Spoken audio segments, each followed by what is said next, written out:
Let's decode the factory floor. You know, there's this invisible language all around us, powering pretty much everything we use. It's the language that tells a robotic arm exactly how to assemble a car, or tells a bottling machine to fill up thousands of sodas an hour flawlessly. So what is this powerful code? Let's dive in. So picture it, a massive, sprawling car assembly line, sparks flying, robots moving in perfect sync. Or think about one of those lightning-fast bottling plants. What kind of programming language do you think is making all that happen? I mean, what's the brain behind the brawn? Well, the answer might not be what you expect.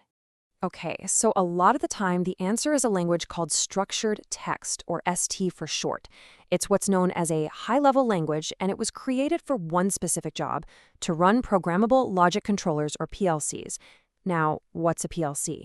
Just think of it as the ultimate rugged computer.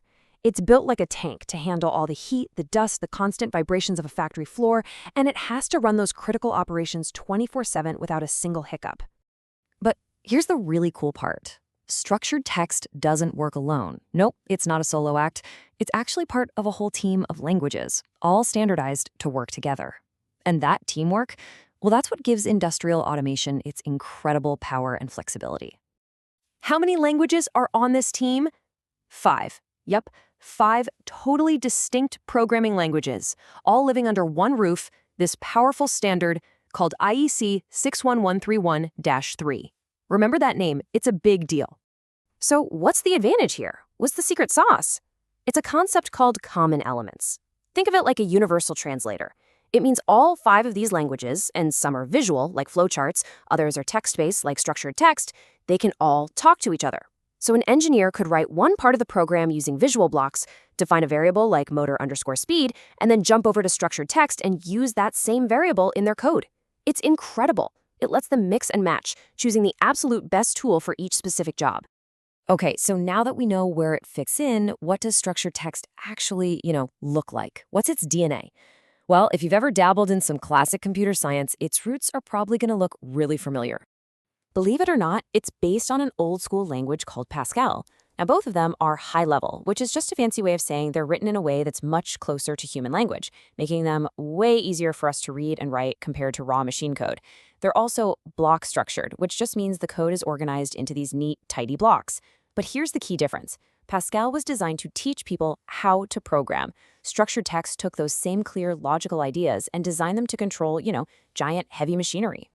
All right, so we've got the history, we've got the foundation. Now let's pop open the hood, or the toolbox, if you will, and see what features really make this language so powerful for the factory floor. Right off the bat, you need to know this language is built to handle seriously complex stuff. We're not just talking simple on and off switches here. It's designed for sophisticated logic. You can nest instructions inside of other instructions, creating these intricate chains of commands that allow for really complex automation sequences. And how does it do that?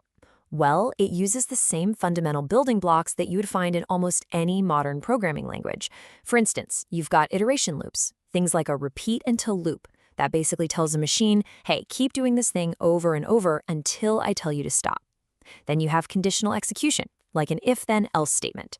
This is the decision maker. If this sensor turns on, then do this action, or else do something different. It's how the PLC can react to what's happening in the real world. Now, here's a really interesting detail that speaks volumes about why this language is built for industry. In some other programming languages, there's this weird quirk called fall-through. It's where the code executes one command and then can accidentally just fall through and execute the next one in line, even if it wasn't supposed to. Well, in structured text, that is a huge no-no. It's totally forbidden. Once a condition is met and an action is taken, the program gets out, period. And that's not a small thing. It prevents unpredictable, potentially dangerous behavior. And that is absolutely critical when your code is controlling 1,000-pound robotic arms swinging through the air. And all of this really brings us to one big final question.